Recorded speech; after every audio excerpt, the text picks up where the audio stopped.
What would actually happen if a nuclear weapon was dropped on a city the size of Tehran? No one can tell you the full details honestly, but if you want to know, follow me and comment full details, and I will definitely send it to your DM.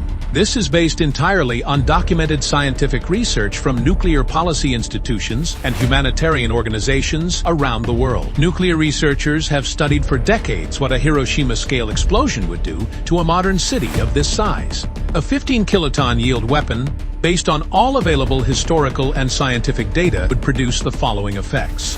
The initial light burst would be so intense, it would cause temporary blindness in people standing as far as 30 to 35 kilometers away from the point of detonation. Within a 1-kilometer radius of ground zero, the combination of heat pressure and radiation documented in every nuclear effects study would make survival physically impossible. Every structure in this zone would cease to exist. Within 1 to 3 kilometers from the center, scientific casualty modeling places the death rate between 70 and 80% from the combined effects of blast wave thermal burns and immediate radiation.